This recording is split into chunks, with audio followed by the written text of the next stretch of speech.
Hello प्यारे बच्चों, तो आइए आज हम शुरू करते हैं लेसन नंबर 15 कक्षा 7th का लेसन नंबर 15 विज्ञान का लेसन प्रकाश। तो प्यारे बच्चों आपको बता दें, अब जो नई किताब है आपकी उसमें ये लेसन नंबर 11 हो गया है। तो वीडियो शुरू करने से पहले आपसे एक रिक्वेस्ट कि आप अगर चैनल पर नए हैं तो अपने चैनल को सब्सक्राइब ज़रूर करना है, वीडियो को लाइक करना है और अपने दोस्तों मित्रों में शेयर भी ज़रूर करना है। तो आइए शुरू करते हैं। यहाँ पर लिखा हुआ है पहले प्रश्न में, तुम अपने आसपास बहुत सारी वस्तुएं जैसे टेबल, कुर्सी, कॉपी, किताब, पेंसिल, फूल आदि देखते हो। इन सब चीज़ों को तुम कैसे देख पाते हो? तो इसका उत्तर हम लिखेंगे प्यारे बच्चों, हम प्रकाश की सहायता से इन वस्तुओं को देख सकते हैं। जब प्रकाश इन वस्तुओं पर पड़ता है और वापस हमारी आँखों की ओर आता है तो हम इन वस्तुओं को देख पाते हैं। इसके बाद अगला प्रश्न है, तुम ऐसे कमरे में जाओ जहां बिल्कुल प्रकाश नहीं हो, तो क्या तुम्हें कमरे में रखी वस्तुएं दिखाई देंगी? तो बिल्कुल नहीं दिखाई देंगी प्यारे बच्चों, क्योंकि अंधेरे में हमें कोई वस्तु दिखाई नहीं देती, तो क्योंकि वहाँ पर प्रकाश नहीं है। हम ये भी लिख सकते हैं, जब प्रकाश किसी वस्तु पर पड़ता है, जैसे ये वस्तु है, इस पर पड़ेगा, टकराकर जब हमारी आँखों में आएगा तभी वस्तु हमें दिखाई देगी। तो आइए अब अगला प्रश्न करते हैं। इसमें लिखा हुआ है, इसी का 100 पार्ट है, यदि तुम एक टॉर्च या मोमबत्ती जलाओ तब क्या तुम कमरे में रखी चीज़ों को देख पाओगे? क्यों? तो हाँ, हम जब प्रकाश हो जाएगा, जब हम टॉर्च और मोमबत्ती जलाएंगे तो हाँ, क्योंकि प्रकाश वस्तुओं को देखने में हमारी सहायता करता है। इसके बाद अगला प्रश्न है दूसरे का अ, कुछ ऐसी चीज़ों के नाम बताओ जिनसे हम प्रकाश मिलता है। तो जिनसे हमें प्रकाश मिलता है वो जैसे सूर्य से प्रकाश मिलता है हमें, बैटरी होगी यानी टॉर्च, जलता बल्ब, जलती मोमबत्ती, तो इन वस्तुओं से हमें प्रकाश मिलता है। इसके बाद नेक्स्ट प्रश्न है, इसमें हमें यहाँ पर लिखा हुआ है, ऊपर तुमने प्रकाश स्रोतों के नाम लिखे, उनके निम्न 2 समूह बनाओ, प्राकृतिक स्रोत और प्रकाश के कृत्रिम स्रोत। तो ये प्यारे बच्चों जो सूर्य है ये क्या है? प्राकृतिक स्रोत है। इसके बाद टॉर्च, जलता बल्ब और जलती मोमबत्ती ये कृत्रिम स्रोत है, ये इंसान ने बनाए हैं, तो इसलिए ये कृत्रिम स्रोत हैं। और प्राकृतिक स्रोत में एक और ऊपर लिखना रह गया, जुगनू। तो आपने कभी जुगनू देखा हो रात को अंधेरे में टिमटिमाता हुआ?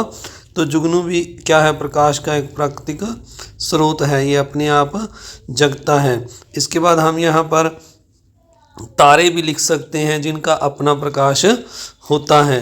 तो आइए अब अगली गतिविधि नंबर 1 करते हैं। तो गतिविधि नंबर 1 में हमें यहाँ पर सामग्री लिखी हुई है, टॉर्च और गत्ता। तो अब नीचे क्या लिखा हुआ है यहाँ पर, इसको हम देख लेते हैं। एक गत्ते का टुकड़ा लो, उसमें एक छेद बनाओ, अब एक गत्ते पर टॉर्च से प्रकाश डालो, फिर ऊपर दिए गए चित्र में गत्ते की दूसरी तरफ टॉर्च से निकलने वाले प्रकाश के पथ को लाल रंग से बनाओ।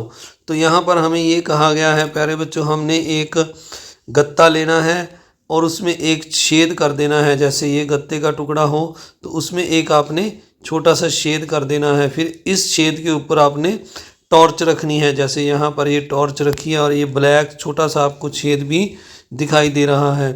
तो जब इसमें से प्रकाश छेद में से गुजरेगा तो ये दूसरी तरफ जब ये प्रकाश जाएगा तो ये हमें इस तरह से सीधा जाता हुआ छेद में से दिखाई देगा। तो हमने इस प्रकाश को लाल रंग से कर देना है, लाल रंग कर देना है इसके रास्ते में, जो ये प्रकाश हमें दिखाई देगा तो इसको लाल रंग से हमने दिखाना है। अब हमें आगे क्या लिखा हुआ है, ब प्रश्न है, तुम अपने दैनिक जीवन में कोई 2 अन्य अनुभव बताओ जो यह दिखाते हैं कि प्रकाश सीधी रेखा में गमन करता है। तो प्यारे बच्चों जो हमने ऊपर एक्सपेरिमेंट किया है, इसमें जब प्रकाश इस छेद में से गुजर कर जाएगा तो यह सीधा जाएगा। इसका मतलब ये है कि प्रकाश है जो सरल रेखा में गति करता है। प्रकाश कभी भी आपके पास इस तरह से मुड़कर नहीं आता, यह सीधी रेखा में चलता है। तो हमने 2 उदाहरण देने हैं जो ऐसे वस्तुओं के जिनमें प्रकाश सीधी रेखा में चलता हो। तो देखिए, अगर प्रकाश के रास्ते में हम खड़े हो जाएं तो हमारी वहाँ छाया बन जाएगी, यानी उस वहाँ से प्रकाश नहीं गुजरेगा, यानी ये सीधा जाता है। इसी तरह सूची छिद्र जो कैमरा है उसमें जो प्रतिबिंब बनता है वो भी, तो इसी तरह जो ऊपर छेद किया है उसमें से जो प्रकाश जाएगा वो भी सीधा जाएगा। एक हम जो आप देखते हैं, कभी आपने एक्सपेरिमेंट किया होगा, अगर कैंडल आप लें एक, और वो कैंडल को अगर आप सीधी पाइप से देखेंगे तो आपको उसका प्रकाश दिखाई देगा, और जब आप इस सीधी पाइप की जगह पर आप एक मुड़ी हुई पाइप ले लेंगे, इस तरह से मुड़ी हुई पाइप लेंगे, तो आपको प्रकाश नहीं दिखाई देगा। मोमबत्ती ये जलती हुई यहाँ से आपको दिखाई नहीं देगी। तो इसका मतलब प्रकाश, ये भी हम लिख सकते हैं, कैंडल वाला उदाहरण भी यहाँ पर लिख सकते हैं। इसके बाद आगे लिखा हुआ है, यदि किसी कमरे में 3 नंबर में, यदि किसी कमरे में सूर्य का प्रकाश सीधा प्रवेश न कर रहा हो तब भी उसमें रखी वस्तुएं हमें क्यों दिखाई देती हैं? तो प्रकाश के विसरण या प्रकीर्ण के द्वारा, प्रकाश के परावर्तन के द्वारा हमें वस्तुएं दिखाई देती हैं। तो प्रकाश के जो 3 गुण हैं, प्रकीर्ण और परावर्तन, तो इसमें वस्तुएं हमें दिखाई देती हैं, क्योंकि प्रकाश वस्तु की सतह से टकराकर हमारी आंखों तक आ रहा होता है। अगर प्रकाश ना भी हो तो भी वस्तुएं हमें दिखाई इस प्रकीर्ण या विसरण के कारण दिखाई देती हैं। अब अगला प्रश्न है, हमें यहाँ पर लिखा हुआ है, पक्के फर्श और खुरदरे फर्श पर पोछा लगाने पर पक्का फर्श चमकता हुआ दिखाई देता है, खुरदरा फर्श नहीं। तो जो पक्का फर्श होता है प्यारे बच्चों, वो एकदम प्लेन होता है इस तरह से, और इसकी सतह पर जब प्रकाश टकराता है तो यह टकरा कर वापस हमारी आंखों तक आता है, इसलिए यह सतह चमकती हुई दिखाई देती है। पर जो खुरदरा फर्श होता है जिस पर पोछा नहीं लगा होता, उसमें इस तरह से होते हैं, फर्श के ऊपर जो हम इन्हें खुरदरापन कह सकते हैं। पर जब इस फर्श पर पोछा लगा देते हैं तो ये जो खुरदरापन है, यहाँ पर पानी भर जाता है तो यह एकदम प्लेन हो जाता है। तो इसीलिए हमें फर्श से चमकता हुआ दिखाई देता है, क्योंकि प्रकाश का परावर्तन उससे अधिक होने लगता है। परंतु जो खुरदरा फर्श होता है उसमें प्रकाश का परावर्तन कम होता है। तो हम लिखेंगे पक्के फर्श से प्रकाश का परावर्तन अधिक होता है, इसलिए पक्का फर्श हमें चमकता हुआ दिखाई देता है। आइए अब 5 नंबर प्रश्न देखते हैं। 5 नंबर प्रश्न करने से पहले आप सभी से एक बार फिर से रिक्वेस्ट कि अगर आप चैनल पर नए हैं तो आपने चैनल को सब्सक्राइब जरूर करना है, वीडियो को लाइक करना है और अपने दोस्तों मित्रों में शेयर भी जरूर करना है। शीशे के सामने खड़े होकर अपना दायां हाथ मोड़ो, शीशे में देखकर बताओ कि तुम्हारा प्रतिबिंब कौन सा हाथ ऊपर मुड़ा हुआ है। तो प्रतिबिंब में क्या होगा, जो हमारा दायां हाथ है वो हमें, अगर हम, तो प्रतिबिंब का जो हमें हमारा जो दायां भाग है, हाथ है, वो बायां दिखाई देगा, क्योंकि समतल दर्पण में बने प्रतिबिंब में वस्तुओं का दायां भाग बायां और बायां भाग दायां दिखाई देता है। तो यहाँ यही लिखा हुआ है, समतल दर्पण के समांतर रखी किसी आकृति का दायां भाग बायां और बायां भाग दायां दिखाई देता है। इस घटना को हम पार्श्व परिवर्तन कहते हैं। तो आइए अब इस घटना को, जो ये दायां और दायां दिखाई देता है, इसको हम पार्श्व परिवर्तन कहते हैं। इसके बाद आइए अब अगला जो है ये चमच वाला एक्सपेरिमेंट देखते हैं। यहाँ पर लिखा हुआ है, हमें एक चमकदार स्टील के चमच के अंदर वाले हिस्से में अपना प्रतिबिंब देखो, क्या ये प्रतिबिंब सीधा दिखाई देता? तो हमने ऑपरेशन में बताना है कि जो हम अपना प्रतिबिंब देखेंगे वो सीधा दिखाई देगा। तो जैसे प्यारे बच्चों, ये जो चमच है, जब इसको हम नज़दीक से देखेंगे तो सीधा दिखाई देगा और दूर से हमें इसमें उल्टा दिखाई देगा, जो अपना प्रतिबिंब है हमारा वो उल्टा दिखाई देगा। अगला जो दूसरा प्रश्न है, प्रतिबिंब के साइज और बिंब के साइज में क्या अंतर है? नज़दीक से देखने पर प्रतिबिंब बड़ा दिखाई देता है और दूर से यह हमें उल्टा दिखाई देता है। अगला जो आप चमच के साथ अपने एक्सपेरिमेंट ये करके देख लें प्यारे बच्चों। तो आगे लिखा हुआ, समतल दर्पण में बना हुआ प्रतिबिंब और इस प्रतिबिंब में क्या अंतर है? तो समतल दर्पण में प्यारे बच्चों प्रतिबिंब हमारा क्या है, सीधा बनता है और वस्तु के साइज का बनता है। जो आपके घर में आपका मुख देखने वाले शीशे लगे हैं वो क्या हैं, समतल दर्पण है। जबकि इन प्रतिबिंबों में, इन चमच जैसे ये है, इसमें यह प्रतिबिंब हमें उल्टा सीधा, वस्तु से छोटा या वस्तु से बड़ा दिखाई देगा जब आप चम्च में अपना प्रतिबिंब अंदर की ओर या बाहर की ओर से देखेंगे। जैसे इस चित्र में दिखाया गया है हमें, तो इसमें आपको प्रतिबिंब एक में छोटा और एक में बड़ा दिखाई देगा, एक में उल्टा दिखाई देगा, तो एक में सीधा दिखाई देगा। तो इस तरह से ये अंतर है समतल दर्पण में और ये जो चम्च हैं इनमें। अब चम्च के भीतरी पृष्ठ का उपयोग करके अपना प्रतिबिंब देखो। तो जब हम भीतरी पृष्ठ को में अपना प्रतिबिंब देखेंगे तो यहाँ पर अ में लिखा हो, चम्च को अपने चेहरे के पास लाकर तुम अपने प्रतिबिंब के बारे में क्या कह सकते हो। तो जब हम भीतरी भाग चम्च के अपने चेहरे के पास लाकर देखेंगे तो चेहरे के पास लाने पर प्रतिबिंब हमारा जो है बड़ा दिखाई देगा, वह सीधा दिखाई देगा। तो ये जो चम्च में दिखा रखा है भीतरी भाग वाला, तो इसमें जब हम देखेंगे तो प्रतिबिंब हमारा जो है वो क्या दिखाई देगा, चेहरे के पास लाने पर प्रतिबिंब बड़ा और सीधा दिखाई देगा।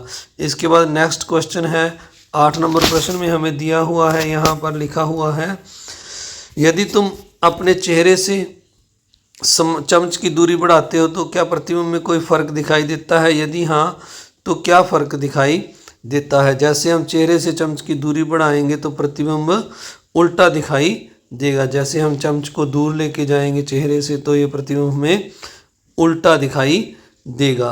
अगला प्रश्न है 8वें का ए। इसमें यहाँ पर हमें ये एक टेबल पर 2 दर्पण दिखाए हुए हैं। जब 2 दर्पणों के किसी कोण पर झुकाकर रखा जाता है तो बनने वाले प्रतिबिंब की संख्या पर क्या प्रभाव पड़ता है। और ब में पूछा है 2 दर्पण पट्टिकाएं लेकर अलग अलग कोनों पर रखकर उनके मध्य कोई वस्तु रखकर प्रतिबिंबों की गणना कर सारणी में भरो। तो प्यारे बच्चों, जो ये प्रश्न है इसमें हमें यहाँ पर एक सारणी दी हुई है, इसमें हमने क्या करना है, प्रतिबिंबों को बताना है। तो जो पहला प्रश्न है मैं उसके बारे में आपको बता दूं। 2 दर्पणों को किसी कोण पर झुका कर रखा जाए तो बनने वाले प्रतिबिंबों की संख्या पर क्या प्रभाव पड़ता है। तो ऐसे ये 2 दर्पण लगे हुए हैं, एक ये दर्पण लगा है और एक ये दर्पण लगा है। इनको जैसे जैसे हम इनके बीच में ये जहाँ पर जो कोण बन रहा है आपको दिखा दें, ये वाला कोण, जैसे जैसे ये कोण बढ़ता जाएगा, जैसे यहाँ पर 30 का या 50 का कोण दिखाया है, जैसे ये 30, 40, 50, 60 इस तरह से ये कोण बढ़ता जाएगा तो इसमें बनने वाले प्रतिबिंबों की संख्या कम होती जाएगी। संख्या क्या हो जाएगी, कम हो जाएगी। तो ये पहले प्रश्न में हमें पूछा है, जब 2 दर्पणों के किसी कोण पर झुका कर रखा है तो बनने वाले प्रतिबिंबों की संख्या पर क्या प्रभाव पड़ता है। जैसे जैसे हम दर्पणों को जो झुकाव है वो कम बढ़ाते जाएंगे, इनका झुकाव आप ऐसे लिख सकते हैं, जैसे जैसे हम दर्पणों का झुकाव बढ़ाते जाएंगे तो इनके बीच जो कोनों की संख्या है वो कम होती जाएगी। तो आइए अब दूसरा प्रश्न करते हैं हम। यहाँ पर देखते हैं, जैसे पहले मैंने यहाँ पर जो है ये वाला जो कोण है ये 90 डिग्री का लिया है दोनों दर्पणों के बीच में। तो आपको एक फार्मूला बता देते हैं, इसमें प्रतिबिंबों की संख्या कैसे गिननी है। आप इस एक्सपेरिमेंट को 90 डिग्री के बिल्कुल सीधे, मतलब एक दूसरे के ऊपर लंबवत लगाकर इनको एक्सपेरिमेंट ये कर भी सकते हैं। तो इसमें जो दर्पण में प्रतिबिंब बनने हैं उसमें आपने जो कोण लिया है उस पर 360 को डिवाइड कर देना है। 360 को जब आप डिवाइड करोगे तो जैसे यहाँ पर 9 चौका 36, 4 आ गया। अगर यह संख्या सम आ जाए तो इसमें से आपने एक और माइनस कर देना है, यानी प्रतिबिंबों की संख्या यहाँ पर मैंने 3 लिखी है। इस तरह अगर इसके बाद अगला जो थर्ड सम है इसमें देखें, जैसे यहाँ पर 120 का कोण है तो 120 को आपने 360 से फिर से डिवाइड कर दिया, 0 के 0, 12 एकम 12, 12 तिया 36, अब 3 आ गया। ये विषम संख्या है तो इसमें आपने माइनस नहीं करना। पर दूसरे सम में जैसे मैंने 60 का कोण लिया है तो यहाँ पर 360 को जब 60 से डिवाइड किया तो इसको काट कर यहाँ पर 6 लगाना है 9 की जगह। तो 6 एकम 6, 6 कम से कम 36, 6 आ गया। 6 को ये 6 क्या आ गया, सम संख्या आ गई, तो इसको 1 माइनस कर देना है, इसमें से 5 प्रतिबिंब आएंगे। इस तरह 4 नंबर में 40 का कोण लिया तो ये विषम संख्या आ गई। 360 को 40 के साथ जब काटेंगे तो 4 एकम 4, 4 नया 36, तो ये विषम संख्या आ गई। विषम संख्या में आपने नहीं घटाना। तो इस तरह से 90 के कोण पर जो है प्रतिबिंब 3 बनेंगे, 60 पर 5 बनेंगे, 120 पर 3 बनेंगे, 40 पर 9। तो आपने इस एक्सपेरिमेंट को और भी कोण लेकर, अलग अलग कोण लेकर करना है। तो आइए अब नीचे जो प्रश्न लिखे हुए हैं उनको देखते हैं। 9 नंबर में नीचे लिखे कथनों को पढ़कर सही व गलत का निशान लगाओ, गलत कथन को ठीक करके लिखो। तो पहला है वास्तविक प्रतिबिंब को पर्दे पर प्राप्त नहीं किया जा सकता। तो ये गलत है, वास्तविक प्रतिबिंब को पर्दे पर प्राप्त किया जा सकता। आपने इसमें से नहीं को काट कर यहाँ पर दोबारा से इसको लिख देना है। अब दूसरा है अभासी प्रतिबिंब वस्तु से बड़ा होता है। तो अभासी प्रतिबिंब प्यारे बच्चों वस्तु से छोटा होता है। तो इसमें छोटा या बड़ा दोनों हो सकते हैं। वो दर्पण के जो आप वस्तु के नज़दीक या दूर लेके जाएंगे दर्पण को, तो उस दूरी पर निर्भर करेगा। तो इसलिए आपने बड़े के साथ में छोटा और लिख देना है, बड़ा या छोटा हो सकता है।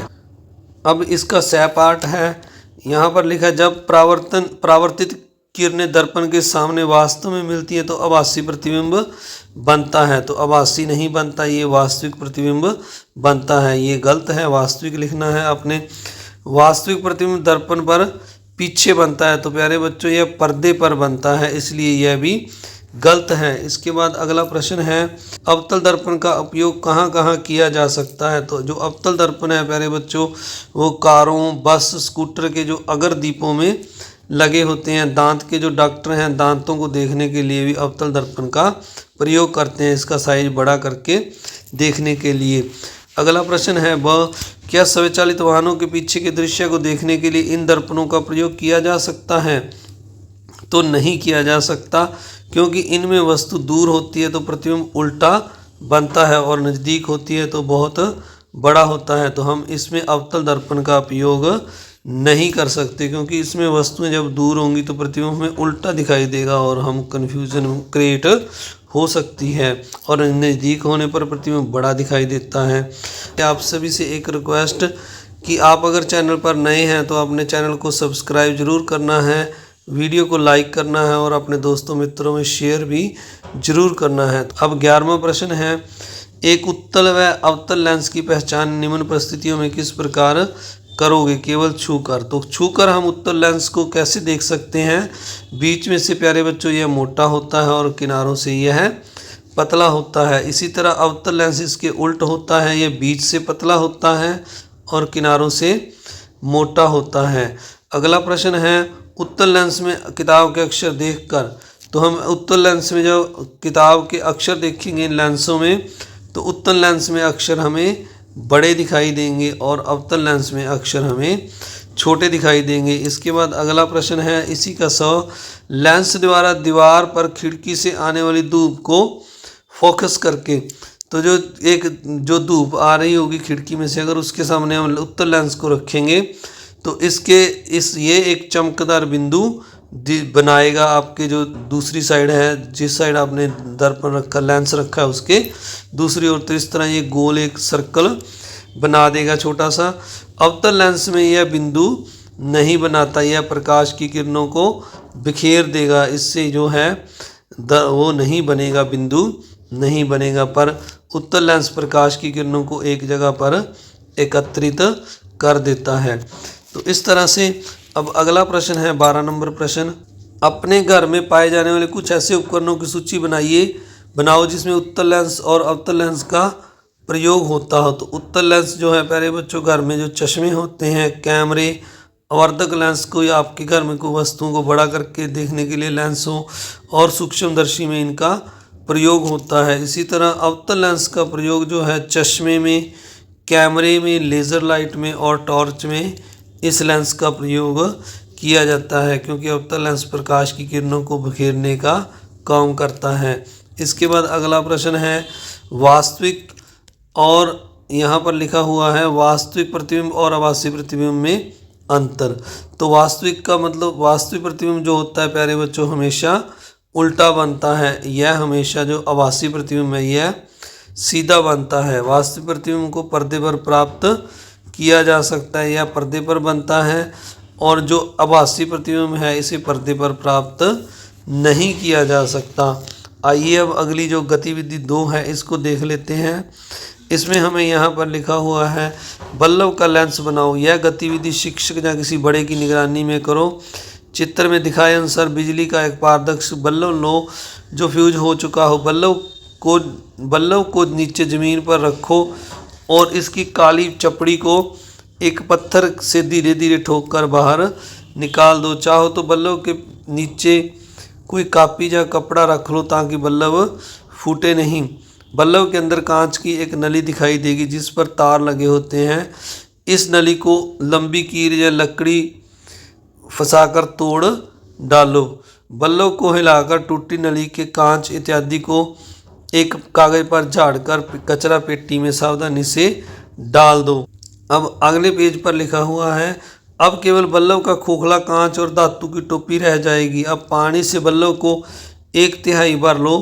अब तुम्हारा बल्ब लेंस तैयार है। इसमें किताब के अक्षर को देखो।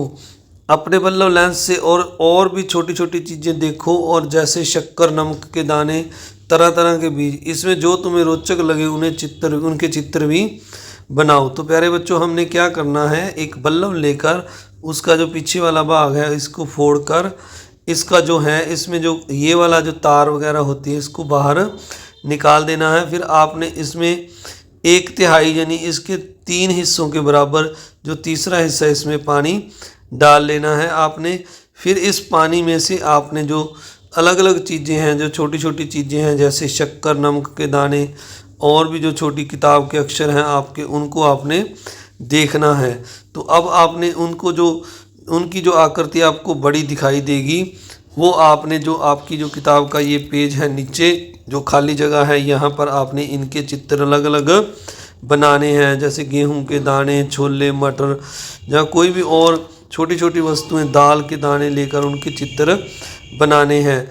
तो अब हमने यहाँ पर लिखना भी है कि हमने क्या ऑब्जर्व किया, क्योंकि बल्ब में पानी भरने पर यह उत्तल लेंस की तरह काम करता है, इसलिए जो इसमें छोटी छोटी चीज़ें हैं हमें बड़ी दिखाई देती हैं। तो पानी डालने पर जो बल्ब है हमारा उत्तल लेंस बन जाएगा। तो आपने पीछे पड़ा उत्तल लेंस में वस्तुएं बड़ी दिखाई देती हैं।